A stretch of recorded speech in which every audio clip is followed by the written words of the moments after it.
Finally, let me mention something that was brought up in our discussion this afternoon was the importance of wage and other kinds of policies that encourage both aggregate demand and better income distribution simultaneously.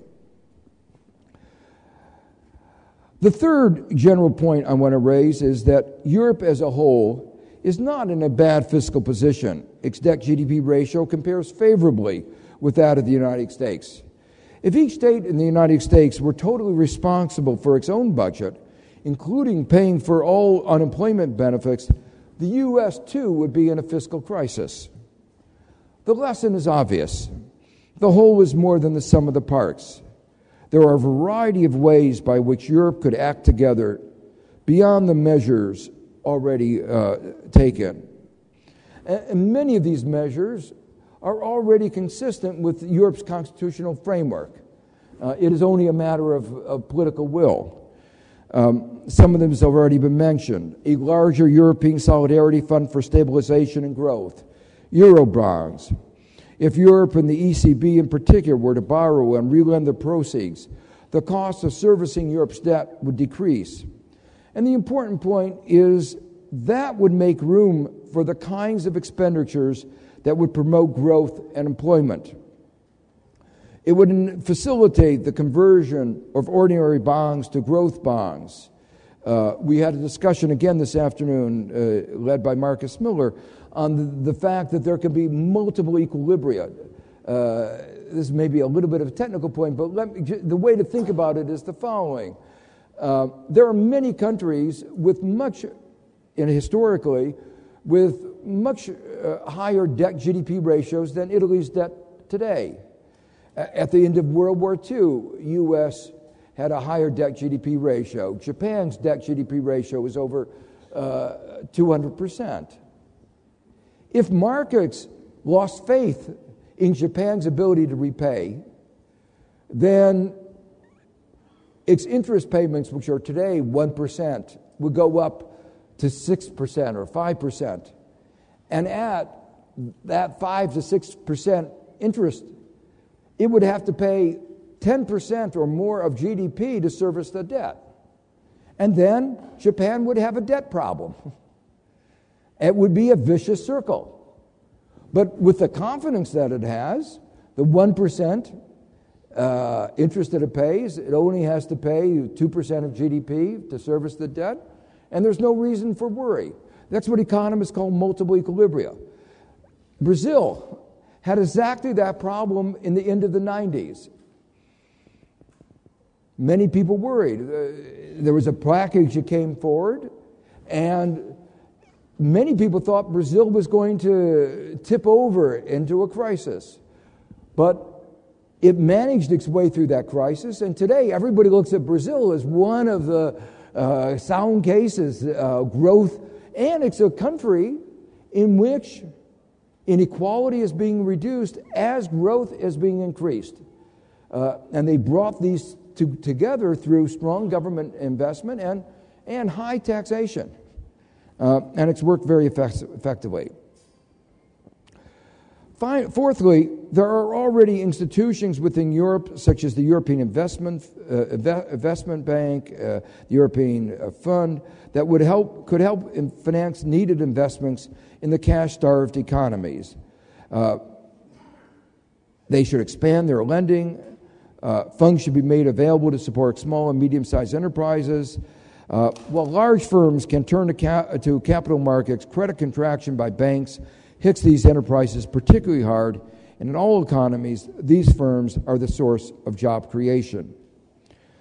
Finally, let me mention the importance of accounting and end on a note about warning about deficit fetishism. Our accounting frameworks are very flawed. And the financial markets are very peculiar. Nobody would look at a company and just ask, what are its debt? If a company what they do is they look at the balance sheet, what its liabilities and what its assets.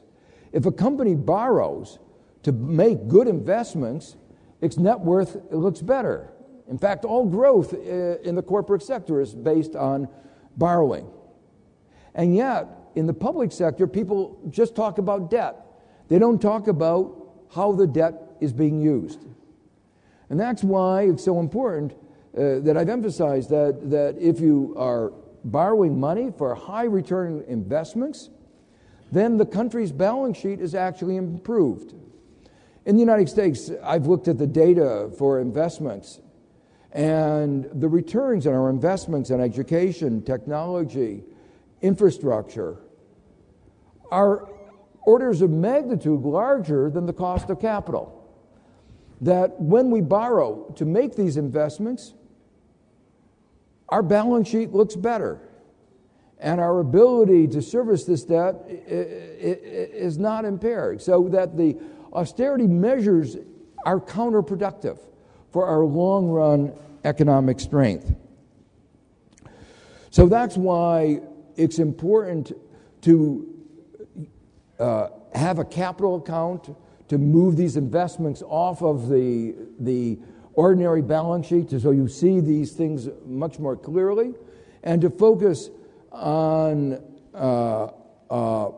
not the deficit as it appears, but on the structural deficit and on the primary structural deficit. The interesting thing is that when I was chief economist of the World Bank, and we were discussing Brazil with the IMF, we argued with the IMF not to look just at the deficit. That was wrong. That was a wrong way of looking at it. And we succeeded in getting the IMF to look at the primary surplus. And we almost succeeded in getting it to look at the structural primary surplus. And that was over a decade ago. And the fact that we still haven't changed the mindset is really, in my mind, striking. Well, let me conclude with a few general observations. This much should be clear. The euro imposes a constraint on adjustment. If internal devaluation were easy, the gold standard would not have posed a barrier to adjustment in the Great Depression. Making the euro work will not be easy, but the current course, focusing just on austerity and with mere lip service to growth, is a certain way to ensure that the euro will not work. Unemployment of 25%, 1 out of 2 youth in Spain, should be totally unacceptable. Spain has engaged in austerity since the crisis began, to little avail, and with no hope in sight, no light at the end of the tunnel. The consequence of Europe's rush to austerity will be long-lived and possibly severe. The effects are already evident, and I think, as I said before, they are going to get worse.